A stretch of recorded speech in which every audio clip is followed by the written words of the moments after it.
mengunggah video ujian praktek kolaborasi. Selamat menyaksikan.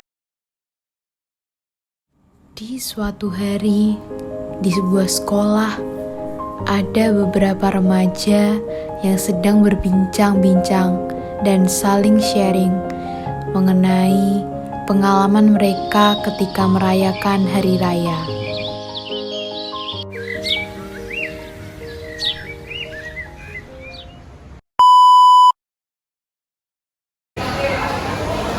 Hai teman-teman, mantap. Betul apa kabar nih? Baik aja. Gitu kan. By the way, besok Imlek kan ya? Ya, Mungkin kita bisa sharing kan? Gimana sih biasanya Imlek tuh ngapain aja sih, Nat? jadi Imlek itu adalah kayak kumpul-kumpul sama keluarga gitu, rayain tahun baru Cina versi kalendernya. Bisa juga di angpau gitu, jadi bisa kerja. Berarti kamu itu kayak kumpul keluarga gitu? Iya, keluarga besar. Ternyata asik juga ya. Pasti asik. Oh iya, kan kamu sebagai umat muslim itu Idul Fitri gimana ya? Nah iya nih, mungkin kita bisa sharing gitu. Itu hampir sama kayak Imlek. Kita kumpul-kumpul bareng sama keluarga, terus makan-makan bareng juga. Wih, seru juga tuh. Biasanya makanan khas yang ditunggu-tunggu pas hari raya Idul Fitri itu makanan opor, ya nggak guys? Ya. Iya, seru banget walaupun nggak punya keturunan Chinese. Kalau Imlek pasti yang lebih random. Wih, seru tuh. Rito, kamu lagi ngeliatin apa sih? Kok kayaknya serius banget? Ini loh, aku lagi lihat desain dari temanku. Mana-mana lihat. Katanya sih dia mau ikut lomba. Oh, keren ya temen bisa buat desain kayak gitu. Ya bisa dong, kan masa gini, temanku juga bisa. Bentar. Tapi kayaknya kok aku pernah lihat desain ini ya? Tapi kayaknya aku pernah lihat juga di internet. Kayaknya ngambil dari internet waktu itu. Yo jangan kayak gitu toh, jangan kayak negara tetangga sukanya ngeklaim ngeklaim itu. Waduh, emang kayak gitu ya? Ya udah, nanti saya bilangin ke temanku kalau kita nggak boleh ngeklaim dari. Ya udah deh, nanti kalau gitu aku bantuin buat desain aja. Ya aku juga. Ya, dia mau bikin desain buat nuansa lokal. Kayaknya dia nggak punya ide sama sekali. Tiba-tiba, salah satu teman kami, Nathan, mendapat telepon dari mamanya. Bentar ya, ini mamaku telepon ya. Ya. A few moments later. Nah, itu Nathan udah balik. Guys, kayaknya aku harus pulang sekarang ya. Soalnya aku mau nyusul mamaku ke rumah sakit. Adikku dia kena epilepsi. Aku pulang dulu ya. Ya, dadah. Setelah mendengar kabar dari mamahnya, Nathan pun pulang untuk segera menjaga adiknya yang berada di rumah sakit. Selang beberapa hari kemudian, mereka pun akhirnya masuk sekolah kembali dan berbincang bersama-sama.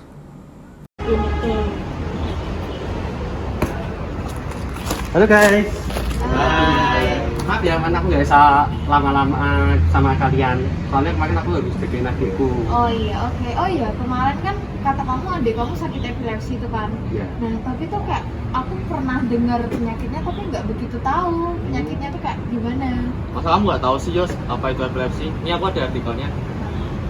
Ini dia artikel biologi tentang penyakit epilepsi. Apa itu epilepsi? Epilepsi adalah gangguan pada sistem syaraf pusat akibat pola aktivitas listrik di dalam otak. Hal ini menyebabkan penderitanya mengalami kejang-kejang secara berulang pada sebagian ataupun seluruh tubuh. Penyebab epilepsi. Epilepsi bisa menyerang seseorang ketika terjadinya kerusakan atau perubahan di dalam otak. Di dalam otak manusia terdapat neuron atau sel-sel saraf yang merupakan bagian dari sistem saraf. Setiap sel saraf saling berkomunikasi menggunakan impuls listrik. Pada kasus epilepsi, kejang terjadi ketika impuls listrik tersebut dihasilkan secara berlebihan, sehingga menyebabkan perilaku atau gerakan tubuh yang tidak terkendali. Faktor resiko. Beberapa faktor yang berpotensi meningkatkan resiko terkena epilepsi antara lain yang pertama adalah usia. Epilepsi umumnya dialami oleh usia anak-anak dan lansia.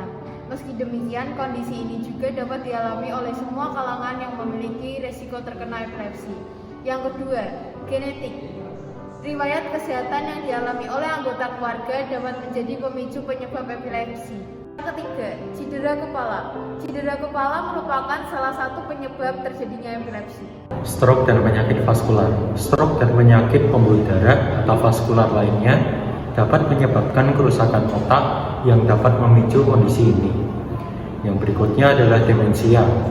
Kemudian selanjutnya ada infeksi otak. Peradangan pada otak atau sumsum tulang belakang dapat meningkatkan risiko terkena epilepsi. Dan yang terakhir adalah riwayat kejang di masa kecil. Kesimpulannya itu belum ada metode dan obat yang menyembuhkan epilepsi. Namun ada obat untuk mencegah terjadinya kejang, yaitu yang bisa menahan gejalanya, sehingga pengidapnya dapat selain dengan obat, penanganan epilepsi juga perlu ditunjang dengan pola hidup yang sehat seperti olahraga yang teratur. Oh, oke, makasih. Ya udah cepet sembuh ya buat adik kamu. Oke, BTW ini aku mau rencana nonton main Blitz Jogja. Mau deh? Boleh tuh. Mana coba lihat posternya? Nih. Bagus ya. Nih, lihat. Kamu ikut gak, Dik?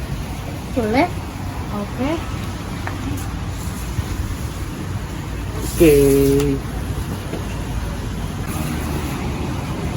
Oh iya, by the way, ngomong-ngomong nih soal wayang kulit. Wayang kulit itu termasuk kebudayaan lokal Indonesia nggak sih? Iya dong, pastinya wayang kulit termasuk budaya lokal Indonesia. Coba di sini ada yang bisa jelasin wayang kulit dalam bahasa Jawa nggak? Iya dong, coba bantu jelasin wayang kulit tapi pakai bahasa Jawa karena kita tinggalnya di Jawa. Jadi Jawanya nggak boleh hilang, ya nggak? Ya.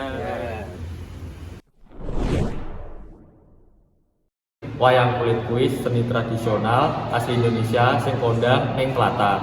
Wayang kulit kuwi seni tradisional utawa tembang-tembang Jawa ingkang dinyanyike karo sinden. Ukara wayang asale saka ukara mayang ingkang artosipun datang maha kuwasa. Wayang menika dijupuk saking kulit kebo sing wis garing. Salajengipun kulit menika dibentuk piturut bentukipun wayang. Ing tanah Jawa wayang sampun turun-temurun nganti sakmenika. Piranti wayang ana pirang-pirang, salah sijine yaiku wayang kulit. Saliyane wayang ing ana yaiku wayang wong, wayang golek, cerita wayang, lan saliyane. Wayang kulit biasane dienggo para wali ngaturake Islam marang masyarakat Jawa. Sakmenika sejarahipun wayang sampun wonten ing jaman kerajaan Hindu Buddha. Nanging mlebune Islam ning tanah Indonesia anget-angete dakwah lan rohi ing Islam marang warga. Sak liyane hiburan pertunjukan warga, wayang iso ngerteni masyarakat Jawa ora kaget nggone sinau ajaran anyar. Jadi para wali lan ulama menika nyampaiaken ajaran nganggo karangan cerita Islami singkat nganggo ngaturake ajaran Islam marang wong Jawa. Oh, jadi gitu. Sekarang aku punya gambaran tentang wayang kulit. Makasih ya buat penjelasannya. Iya, sama-sama. Kalau misalnya aku mau jualan tas, tapi tasnya ada corak batik-batik yang gitu, kira-kira laku nggak ya di pasar lokal? Tapi aku belum yakin sih tentang pasar lokal. Walah, aku sih yakin karena di sini sih sudah punya banyak potensi-potensi. Oh, mau aku bikinin posternya nggak biar cepat selesai aja gitu. Oke, sekarang waktu aku mikirin posternya, kalian mikirin kemasan produknya. Gimana nih, harusnya kemasan kita mau pakai karton atau dus atau yang lain? Itu sih nggak masalah ya. Itu nanti kita pikirin lagi untuk kemasan produknya. Gimana harusnya nih kemasan kita mau pakai karton kayak atau kardus dan sebagainya. Nah sekarang kemasan produknya itu kan udah ada.